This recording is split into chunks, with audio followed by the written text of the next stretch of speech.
na sua caminhada com Hilário, né? Eles estavam visualizando um homem com a enxada na mão, cuidando, né, de uma roça, de um canteiro, num trabalho simples, humilde e honesto. Aulus apontou o homem com a destra e rompeu o silêncio, murmurando: Vejam, a mediunidade, como um instrumento da vida, surge em toda parte. E observemos a visão de Aulus. O lavrador é o médium da colheita. A planta é o médium da frutificação. E a flor é o médium do perfume. Em todos os lugares, damos e recebemos, filtrando os recursos que nos cercam e moldando-lhes a manifestação segundo as nossas possibilidades. Então, Aulus começa a ver a mediunidade de uma forma muito simples, muito natural. Uma pessoa que remove a terra é um médium que vai transformar uma realidade árida, seca, em uma realidade produtiva. A planta que se prepara para dar frutos, para que esses frutos deem sementes e gerem novas plantas, as flores que exalam seu perfume. Avançamos e em momentos, víamos-nos defrontados por singela oficina de carpinteiro. Nosso orientador indicou o operário que aplainava enorme peça e observou: Possuímos no artífice o médium de preciosas utilidades. Da devoção com que se consagra ao trabalho, nasce elevada percentagem de reconforto à sociedade. Então, mesmo um carpinteiro, dentro de uma oficina, que está lá trabalhando a madeira bruta, para que ela se transforme em uma outra forma, ele coloca que ele também exerce uma mediunidade de transformação. E nisso a gente vê que ela está em todos os campos, em todas as profissões.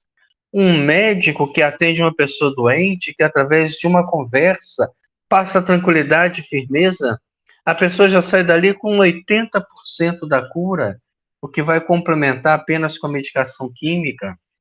Um professor na sala de aula é médium da instrução, do conhecimento.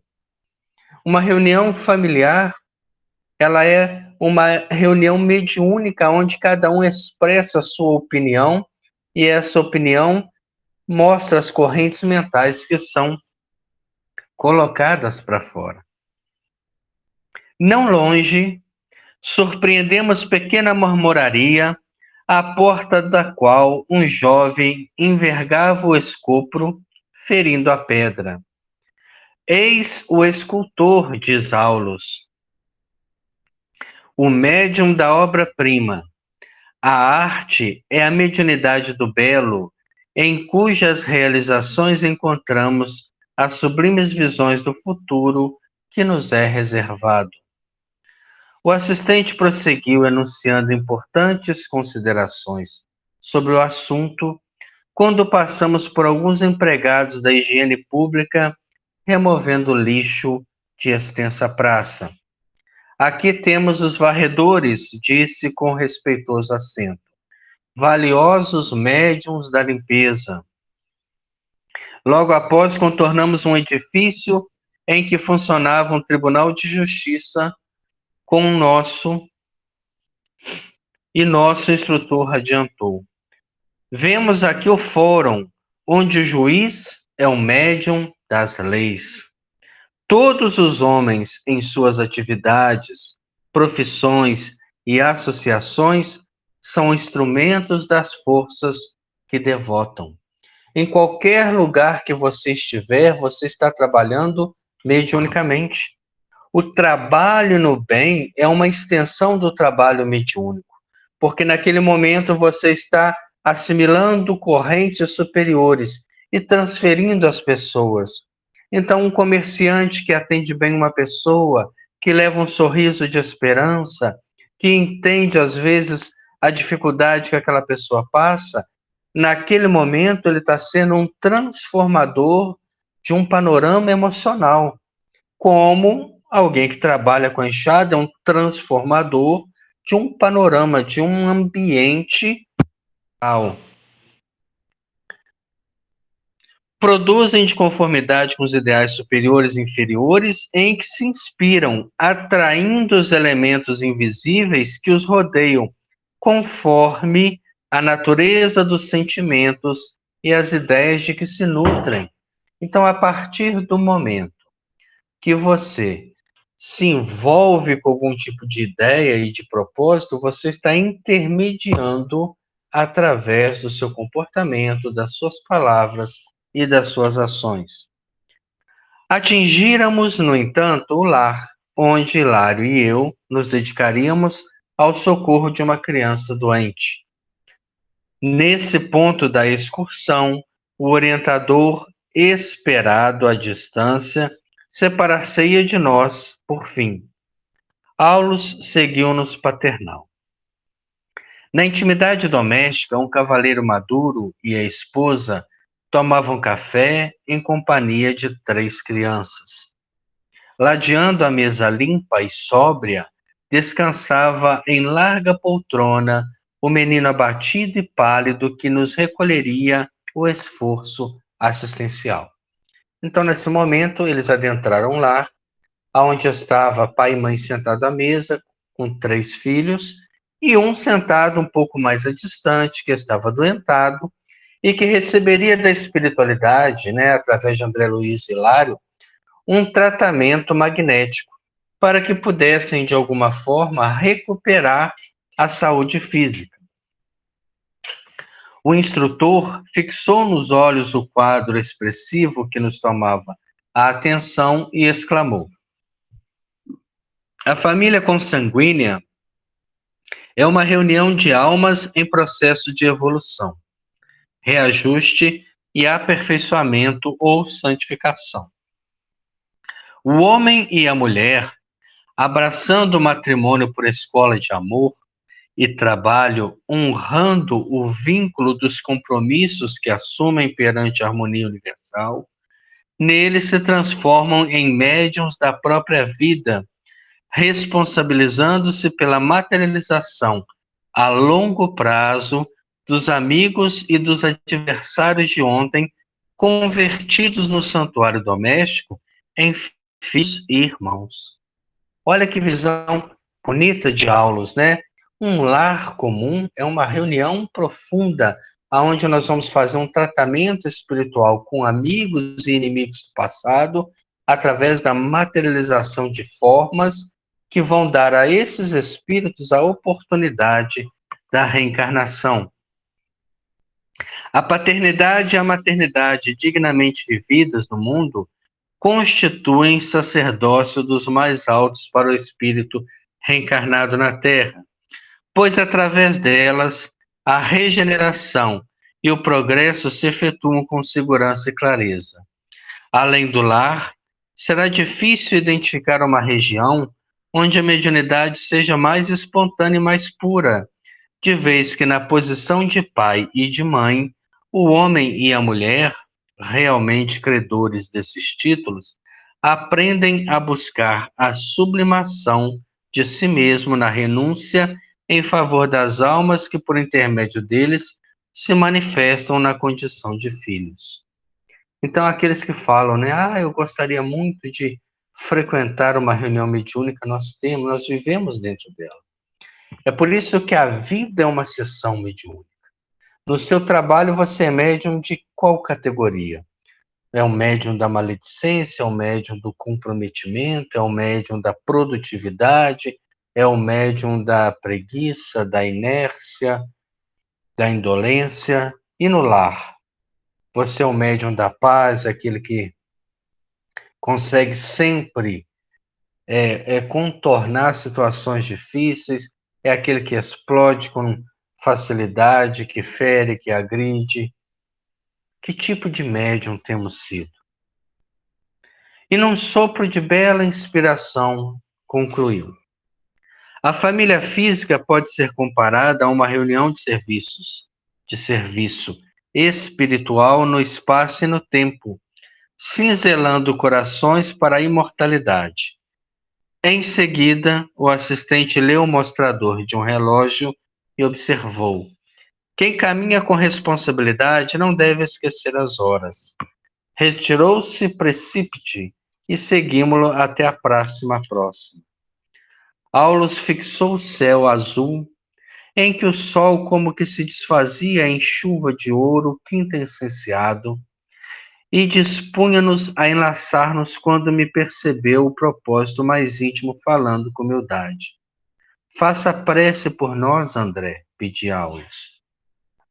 Reverente, pedir em voz alta. Senhor Jesus, faze-nos dignos daqueles que espalham a verdade e o amor. Acrescenta os tesouros da sabedoria nas almas que se engrandecem no amparo aos semelhantes.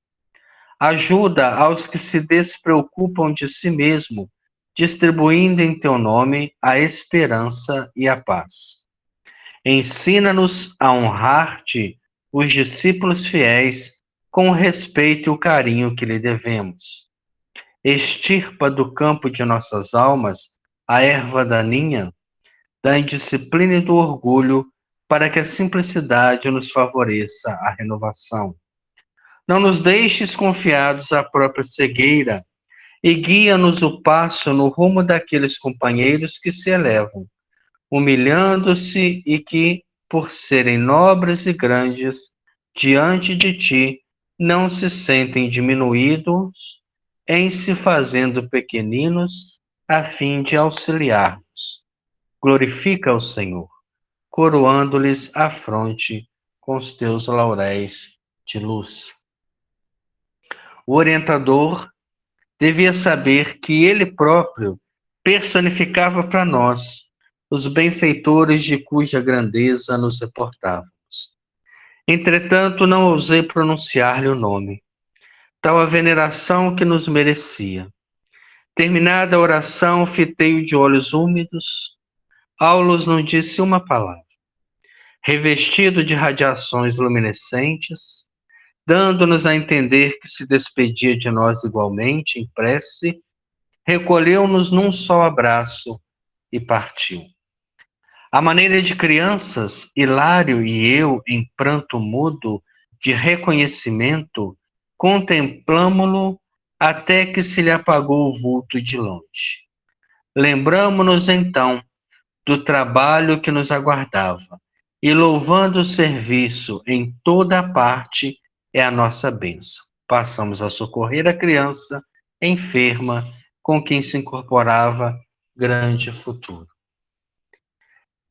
E aí a gente encerra mais um livro, né, desse caminho bonito que André Luiz deixou para nós. O livro Nos Domínios da Mediunidade é uma obra que vem, né, trazer para nós um entendimento muito profundo sobre a prática mediúnica. É o 9º livro da série de André Luiz, que começa em Nosso Lar e se estende até E a Vida Continua. Dentro dessa série de 16, 17 livros, ele deixou 3 livros específicos sobre a mediunidade.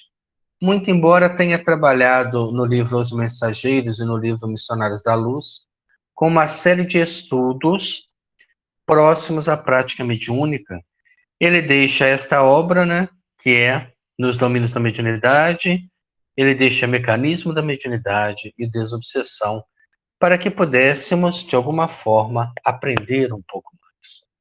Não é à toa que existe uma obra como essa, que faz-nos, né, de alguma forma, repensar o nosso campo de trabalho mediúnico. Depois de concluir um estudo desse, nós já estamos há mais de 1 ano estudando essa obra, que conclusões chegamos? Será que tudo aquilo que nós víamos ou que vínhamos praticando está de acordo com a proposta espírita? Ou será que realmente nós precisamos repensar os trabalhos mediúnicos? rever o nosso posicionamento, aquilo que nos move, quais são os interesses íntimos que revestem o trabalho, quais são as pessoas que ele frequenta, o que elas levam de si. Essa é uma reflexão que cada um de nós precisa fazer diante de uma obra dessa. Não basta terminar uma obra e simplesmente não acrescentar em si nada dessa obra. Cada livro é a materialização de um pensamento, de uma história, de uma vida, ou de várias experiências, como essa obra foi, numa tentativa de nos despertar. Quanto mais fugimos das leituras, quanto mais fugimos das propostas, né, de reflexão, mais distante nós ficamos da nosso próprio despertamento. Nós precisamos muito estar ligados, conectados com a espiritualidade, para que em cada vez que sairmos daquele propósito, possamos ter a coragem, a resignação e a humildade de voltar, sem nenhum tipo de sentimento de inferioridade ou de baixa autoestima. Todos nós somos passíveis de erros, todos nós estamos caminhando para um nível de pensamento superior, mas é importante não nos distanciarmos nunca da proposta, para que quando o trabalhador estiver pronto, o trabalho assim apareça. Nós vamos começar agora o estudo de uma nova obra. É a obra Devassando o Invisível, de Ivone Pereira. Quando a gente pega um livro desse para estudar, ele é um livro totalmente diferente da série de André Luiz. Ele não é um livro romanceado. Ela vai contar experiências de uma mediunidade que com certeza era uma das maiores que passaram pela Terra. Eu me lembro de uma palestra de Divaldo Franco, que ele fala sobre o livro Memórias de um Suicida. Nós conversávamos, né? Eu e Irondina, antes do estudo, ela me dizendo que houvera lido esse livro recentemente. E Memórias de um Suicida, ele foi psicografado em 1927. Ela terminou essa psicografia. Mas era uma psicografia extremamente chocante. Ela trazia um mundo espiritual com uma riqueza de detalhes que não havia nenhuma outra obra que pudesse fazer comparações para justificar que aquilo não era algum tipo de obsessão, algum tipo de fascinação ou até mesmo de misticismo.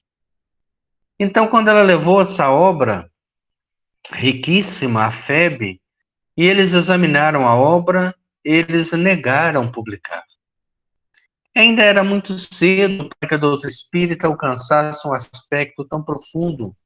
Era necessário que os outros espíritos pudessem, de alguma forma, beneficiar-nos o conhecimento para que aquelas verdades, então, não chocassem tanto a realidade que nós julgamos conhecer.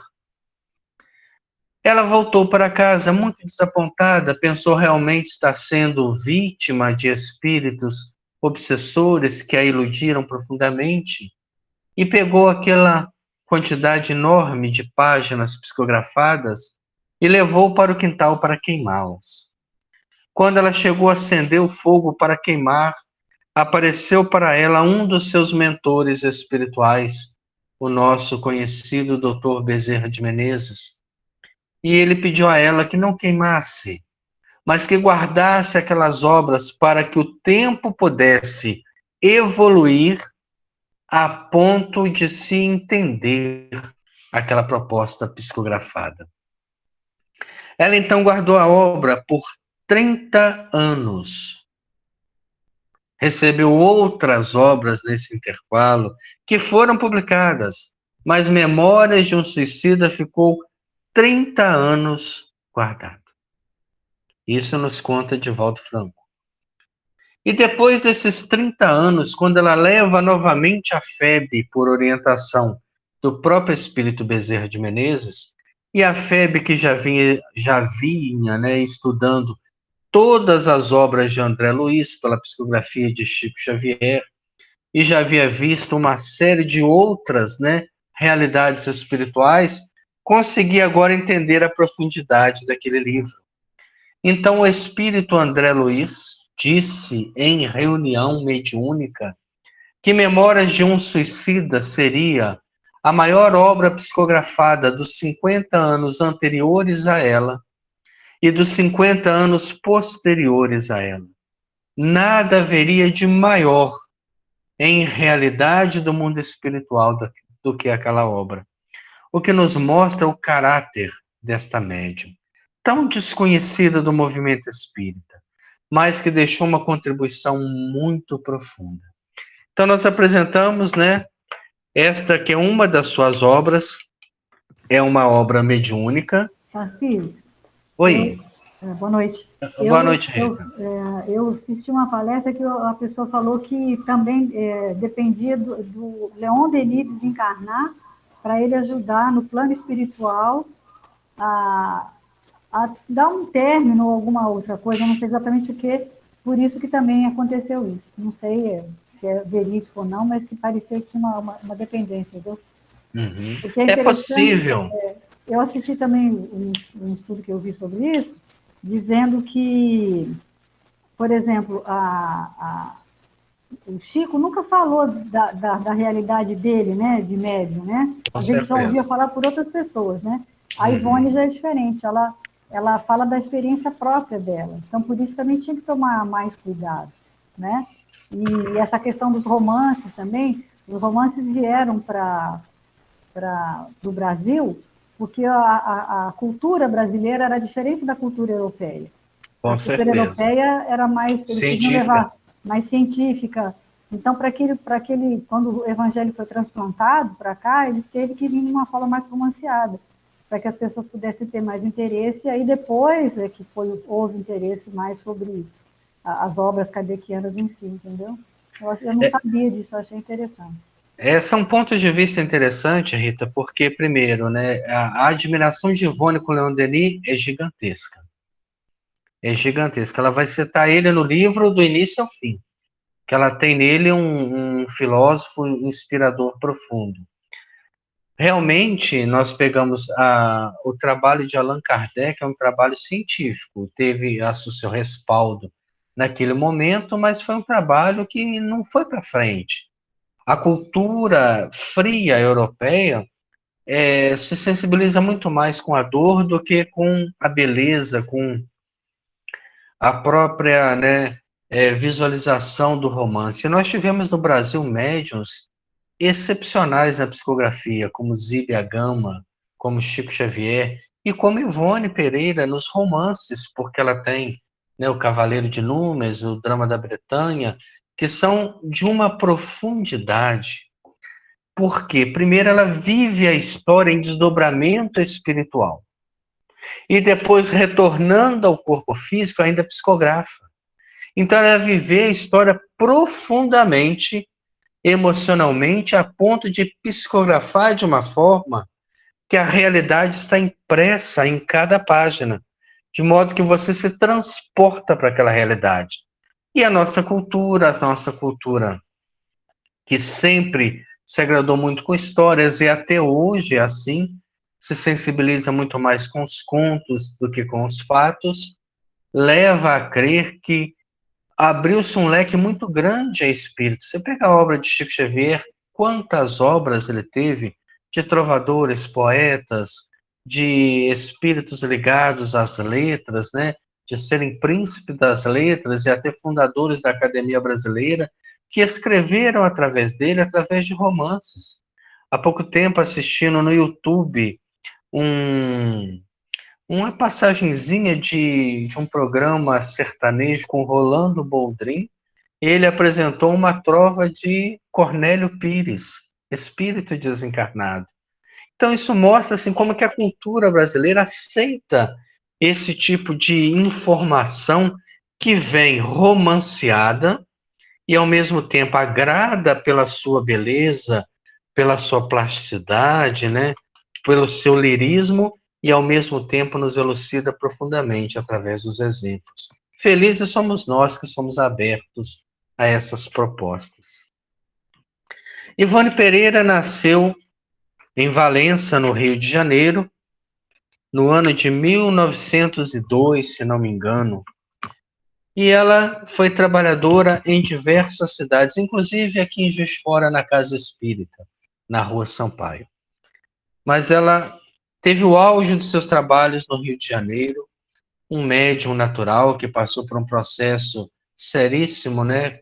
Tão novinha ainda, criança, quase foi enterrada viva através de um fenômeno de catalepsia, e isso mostrou que desde o início ela seria alguém muito mais ligada à vida espiritual do que à material. Renunciou tudo e a todos para que pudesse ser um grande instrumento da espiritualidade. Nós começamos a introdução do livro lendo o que ela mesma escreve. Apresentando essas páginas ao público, nada mais fazemos que obedecer às instruções da entidade espiritual de Charles. Charles era um espírito que havia sido seu pai em vidas passadas. Então ele havia uma profunda ligação com ela e era o seu mentor mais próximo, enquanto ela trabalhava também com o Dr. Bezerra de Menezes, com Frederico Chopin, um músico, né?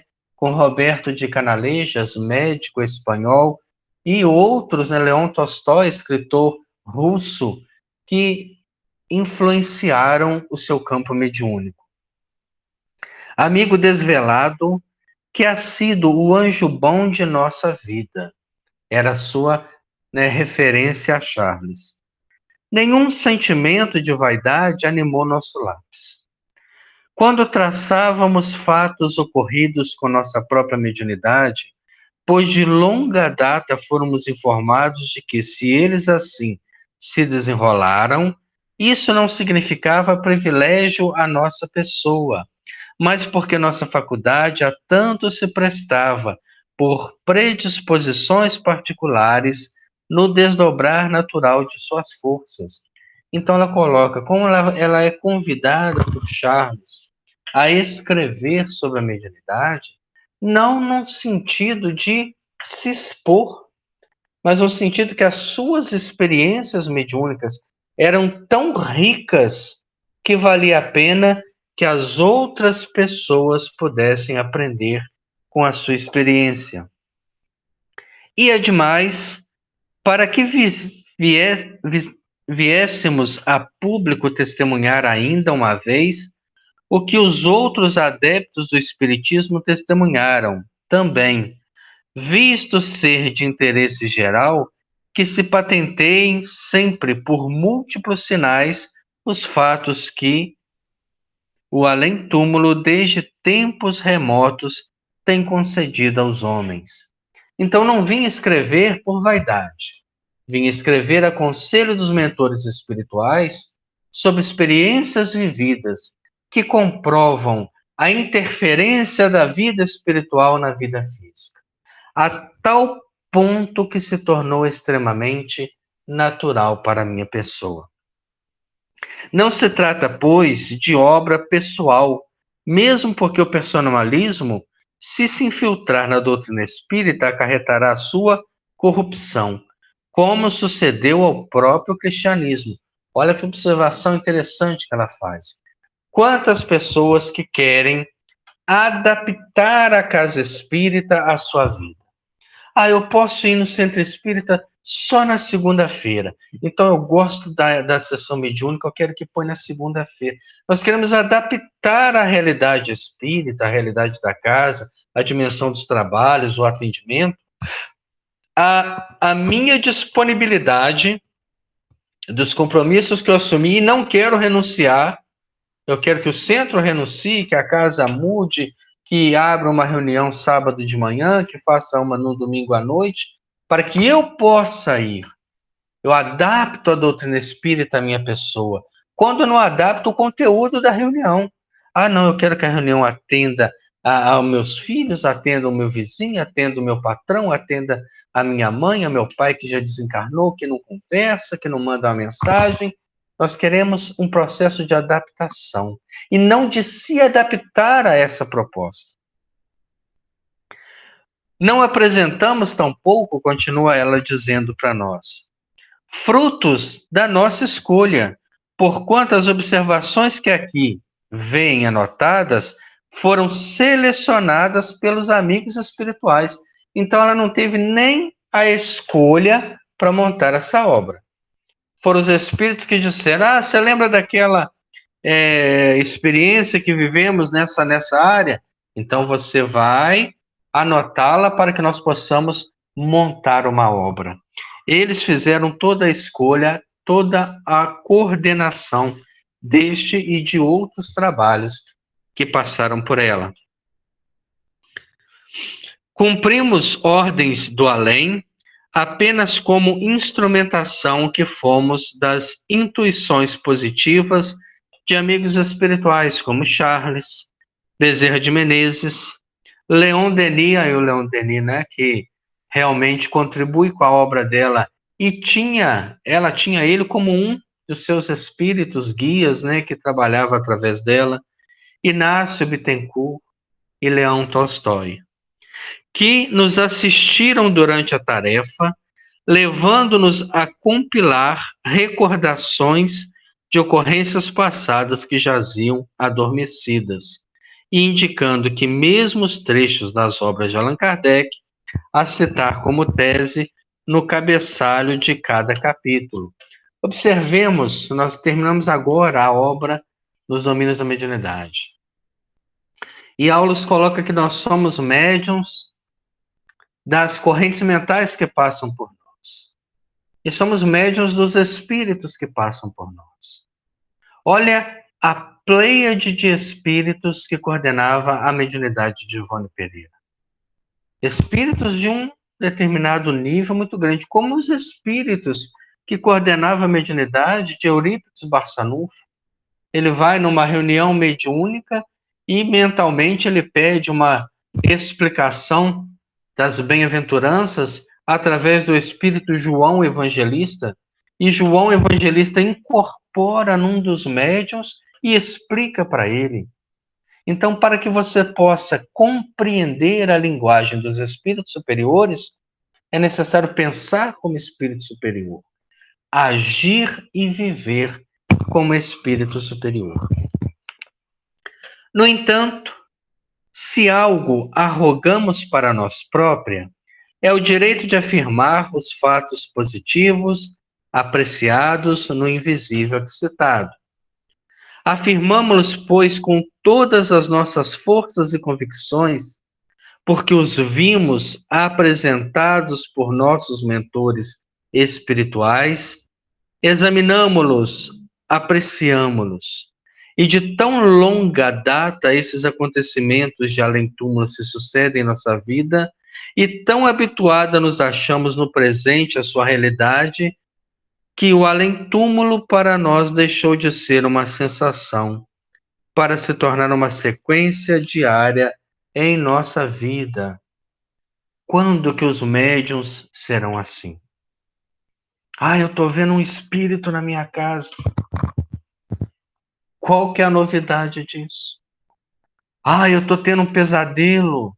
Eu estou tendo sonhos ruins. São encontros. São processos obsessivos. Ivone Pereira viveu com a espiritualidade a tal ponto que aquilo se tornou para ela uma realidade única. A tal ponto que às vezes confundíamos os dois mundos, diz ela, não lembrando de que momento, se tal ou qual acontecimento foi ocorrido aqui, na Terra, ou além no invisível. E muitas vezes acontece, outros sim, que amigos nossos do invisível costumam ser confundidos de imediato com outros tantos na Terra. Então ela viveu tão intensamente pelo desdobramento mediúnico, orientada por esses espíritos, que ela já não lembrava mais. Gente, esse fato que ocorreu, será que ele ocorreu nessa dimensão da vida ou na dimensão espiritual? Será que aquele espírito que eu conheci é encarnado ou desencarnado? Essas dúvidas já eram naturais na vida dela, porque a convivência era natural. Este é um médium por excelência. Que médium é o intermediário, aquele que vive tanto um lado quanto o outro. Então ele tem tanto a vivência espiritual com os espíritos desencarnados, como a vivência espiritual com os espíritos encarnados. Naturalmente, sem medo, sem insegurança, sem incerteza. Possam essas páginas despertar no coração do leitor o amor ao estudo. Primeira coisa que ela pede, né? O amor ao estudo, tão necessário da revelação espírita, para que a observação e a análise se sucedam de sua parte ao ponto final das lições ventiladas, para que possamos pensar de forma mais livre, sem estar presos ao preconceito, sem termos a nossa esperança totalmente enfraquecida, para que realmente possamos pensar como espíritos, e esse é o maior desafio, viver no mundo material, mas pensando como um espírito desencarnado, ou que aguarda a desencarnação como uma libertação e já antecede os seus próprios costumes à vida espiritual. Aquele que não se distrai de forma indevida, que não passa mais tempo fugindo do seu foco espiritual, que toda vez que a gente distrai, a gente perde a concentração da vida, e a partir daí abre-se campo para que as neuroses, as psicoses, as obsessões, as ilusões tomem corpo em nossa vida. E ela fecha essa introdução dizendo: quanto a nós, continuamos a fazer coro a um dos maiores devassadores do invisível que a Terra conheceu, William Crookes. Quem não lembra de William Crookes? Nós estudamos ele no livro Mecanismo da Mediunidade. William Crookes era o químico físico francês que foi contratado pela coroa inglesa, perdão, ele era inglês, contratado pela coroa inglesa para defraudar os fenômenos espíritas, para provar que aquilo era uma fraude. E ele acabou, participando de uma reunião de materialização através da médium, a médium Florence Cook, que através dela materializava o espírito de Kate King por mais de 3 anos seguidos. E ela repete a frase, que ele leva à coroa inglesa dizendo: não digo que isto é possível, digo que isto é real. Rio de Janeiro, 13 de dezembro de 1962. Ela escreve para a gente essa página, abrindo a percepção do que é esta obra. Capítulo 1. Nada de novo. O título desse capítulo é brilhante. Nada de novo. Capítulo 1 do livro dos médiuns. Há espíritos? É um questionamento, eu acredito. Porque se eu acredito em espíritos, vale a pena ler a obra. Se eu não acredito, que se fecha ali e vai viver a vida material. Capítulo 2 do livro dos médiuns. Do maravilhoso e do sobrenatural. Nada é maravilhoso. Nada é fora das leis naturais. Ela pergunta no primeiro capítulo. Nada de novo. Tudo que nós vamos estudar aqui é algo que existe desde o princípio. E nós estamos tão presos à ideia da materialidade que estamos perdendo esse foco, essa verdade intrínseca dos fatos reais que envolvem a nossa vida. E ela busca a pergunta de número 36 do Livro dos Espíritos, dizendo: o vácuo absoluto existe em alguma parte do espaço universal? Pergunta de Allan Kardec, muito além do seu tempo.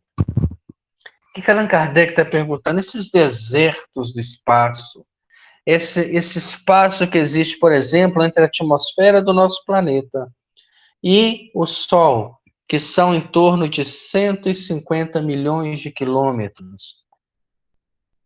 O que existe dentro desse espaço? Existe um vácuo? Existe um nada? E os espíritos respondem, não há vácuo. Vácuo seria a ideia do nada. Já viu uma embalagem fechada a vácuo? É quando você suga o ar de dentro dela e ela fica praticamente apenas com um produto dentro dela, com o mínimo de qualquer outra substância à nossa vista. Se pegarmos um microscópio eletrônico, a gente vai ver que é um universo ali dentro. Mas, tirando essa parte, né, fechou a vácuo, você tem apenas o produto. E aí os espíritos dizem, não há essa possibilidade. Não existe vácuo. O que te parece vazio está ocupado por matéria, que te escapa aos sentidos e aos instrumentos. Essa tese da pergunta de número 36 do Livro dos Espíritos, ela só foi explicada cientificamente, proposta por Einstein em 1950 alguma coisa. Quando ele fala da energia negra, quando ele fala dessa matéria que foge à nossa percepção visual, dizendo que aquilo que a gente percebe de matéria no universo não corresponde a 1% da estrutura de energia que está nesse espaço. Olha como é que Allan Kardec estava à frente, e a resposta à frente, mais de 100 anos da ciência. E hoje a gente estuda isso com dificuldade. Mas o que será o nada? Eu não consigo compreender o nada, porque isso aqui é uma introdução. Ela não faz essa pergunta e coloca isso no início de um capítulo aleatoriamente. Ela está fazendo uma introdução para aqueles que acham que depois da vida há o nada, há o vácuo. Né? Vai secar o corpo todo e não vai achar nada, porque para a ciência, para a medicina e para a psicologia, ainda não se comprovou cientificamente a alma. Muito embora os estudos da psicobiofísica tenham se dedicado ao estudo da reencarnação. Desde o Dr. Ernesto Guimarães, no Brasil, como o Dr. Banerjee, na Índia, como o Dr. John Tucker, nos Estados Unidos, na Universidade da Califórnia, existem estudos profundos sobre a reencarnação, de pessoas que lembram da sua existência passada. Bastava a comprovação científica para mostrar que este ser pensante, que tem memória, que tem lembrança, sobrevive aos limites do corpo e pode, numa reencarnação, num retorno, apresentar memórias. Aquele filme, A Minha Vida em Outra Vida, um filme antigo dos Estados Unidos, ele foi proposto em cima do trabalho do Dr. John Tucker, que tem uma obra com mais de 20 mil casos sujeitos, não há como comprovar cientificamente, apesar da lembrança, apesar dessa lembrança não estar conectada a nenhum fato que alguém tenha elucidado, mas a ciência não se processa de forma empírica, ela precisa de comprovação matemática, comprovação equacional, e isso ainda não se tem. Muito embora nós tivemos um Chico Xavier, um médium, que tinha apenas a 4ª série primária, capaz de psicografar obras como Evolução em Dois Mundos e Mecanismo da Mediunidade, que são obras profundas do estudo, da análise das ciências contemporâneas. Então ela abre para nós o capítulo com esta questão. Nada de novo. Nada que nós vamos estudar nessa obra é novidade. Ela vai falar da vida fora do corpo, mas não é novidade. Ela vai falar da obsessão nos mundos inferiores, mas não é novidade. Porque nós conhecemos. Está no nosso inconsciente, lá naquela casa fechada, abaixo do consciente e do superconsciente. Mas essas memórias, elas gravitam. E elas costumam vir à tona quando são estimuladas, seja pela hipnose, pelo sono letárgico, e apresenta-se como reminiscências do nosso comportamento. Começa ela escrevendo para nós. Adeptos há da doutrina espírita que rejeitam até hoje a versão ultimamente muito ventilada pelos espíritos desencarnados através de obras ditadas psicograficamente de um mundo material, invisível aos nossos olhos carnais, mundo esse vibrátil intenso, onde existirá em estado aperfeiçoado, ampliado até a vertigem, muito que na Terra existe. Existem pessoas no movimento espírita que têm uma dificuldade de entender como é que será que é uma colônia espiritual, né? Uma casa, um castelo, um jardim, que vê, por exemplo, né, o filme, né, vê o filme Nosso Lar e fala, meu Deus, mas é muita viagem fazer aquilo tudo. Eu lembro de um colega de trabalho que é uma pessoa um tanto quanto assim descrente, que viu e falou, ó, que viagem, que coisa impressionante, da onde vocês tiraram isso? Da realidade. Eu fiz, há pouco tempo, participei de um estudo, esse estudo foi até do grupo da Fraternidade Espírita Irmão Vitor, em Belo Horizonte, e era um estudo sobre o livro Nosso Lar. E isso mostrava para a gente justamente essa dificuldade de entendimento. Então, a gente começou a estudar Nosso Lar e eu pesquisei, na época, sobre as construções de Nosso Lar, né? Porque foi muito plástico, muito bonito o filme, aonde teriam sido inspirado. E achei um artigo onde um engenheiro descia a lenha na doutrina espírita. Ele dizia que Nosso Lar teria sido inspirado em obras da Terra. E cita o Palácio da Governadoria como um prédio que tem em Dubai. Ele vai fazendo uma série de colocações. Porque não conhece a realidade. É justamente o contrário. Quando o Nosso Lar veio à tona na época da Segunda Guerra, nem Dubai existia. Quanto mais as construções que tem lá. O que pode acontecer se há similaridades, né? E se aquelas obras que realmente foram compostas no filme foram inspiradas nos desenhos psicopictográficos da Ergorina Cunha, é que esses engenheiros que vivem no mundo espiritual, quando encarnam, trazem consigo uma lembrança das suas obras, das suas construções, e chegando aqui, eles tendem a repetir algumas obras. Não é o filme que copiou a Terra, é a Terra que está agora apresentando construções compatíveis com aquilo que nós fomos narrados lá atrás na psicografia do livro.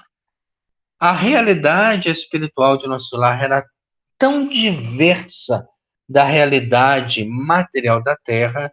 Lembremos que o Nosso Lar foi psicografado naquela casinha humilde do Centro Espírita Luiz Gonzaga, em Pedro Leopoldo, que Chico Xavier, lendo aquela obra, falou assim, meu Deus, eu estou num processo obsessivo profundo.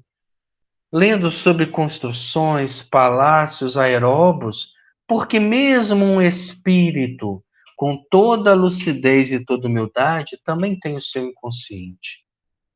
Mesmo ele que talvez tenha habitado essas colônias, quando reencarna, adentra o Alzheimer da reencarnação e esquece desta realidade que ela começa a trabalhar para nós. Então ele vai desdobrado por André Luiz e por Emmanuel, conhecer as estruturas da colônia, para que o seu pensamento não fizesse refratário à psicografia da obra, que realmente é um campeão de vendas. Mas há muitos espíritas convictos, frequentadores, que ficam assim, eu não consigo entender como é que pode ter matéria no mundo espiritual. Como é que lá pode ter casa, como é que pode ter praça, como é que tem sociedade. Você pega o livro Os Mensageiros, havia um centro de atendimento chamado Campo da Paz, né, que fica entre a colônia Nosso Lar e a crosta da terra, onde eles têm carro, onde eles têm motorista. O André Luiz pegou carona lá no carro, né, e desceu até bem próximo da terra. E aí a gente fala assim, mas como é que pode existir isso, né? Nós não estamos vendo. E o que nós vemos no universo? Senão 1%. E o restante está onde? Numa dimensão diferente. Um médium vidente, alguém que tem um espectro visual um pouco mais dilatado, consegue captar ondas visuais que registram estas realidades. Aí a pessoa fala, eu estou vendo um espírito com nitidez, porque eu consigo registrar a vibração que aquela forma tem. Um médium como Ivone Pereira, que desdobrava com extrema naturalidade e com plena consciência, ela visualizava as construções espirituais, ela tinha contato com elas, com os espíritos, tanto do mundo espiritual superior, como do mundo espiritual inferior. E nós vamos parar por aí na noite de hoje.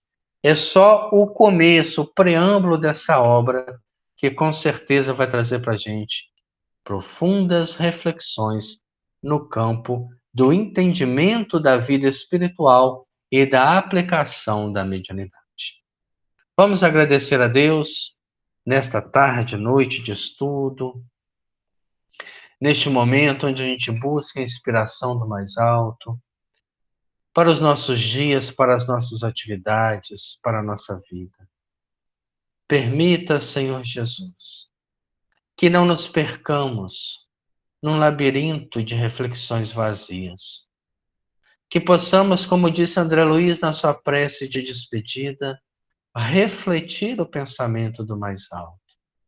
Que possamos compreender, como diz Ivone Pereira, que não há vácuo, que assim que o espírito deixa a matéria, adentra novamente um mundo vertiginosamente mais rico, cheio de expressões de vida, de instituições, de pessoas. E com certeza, Senhor, nós já podemos entrar nesse mundo em pensamento, quando sintonizamos com os nossos irmãos espirituais. Sendo o nosso pensamento superior, as nossas sintonias serão superiores. Mas quando eles caem, Senhor, na mesmice, na incerteza, na insegurança, no orgulho ferido, na vaidade ofuscada, nós acabamos expressando ainda a arrogância e a ignorância que vive dentro de nós. Abençoe-nos, Senhor, abençoe o nosso grupo de estudo nessa nova proposta. Esteja conosco hoje, agora e por todo sempre. Que assim seja, Senhor. Muito obrigado, graças a Deus. Obrigado a todos aí que participaram nesta noite de estudos.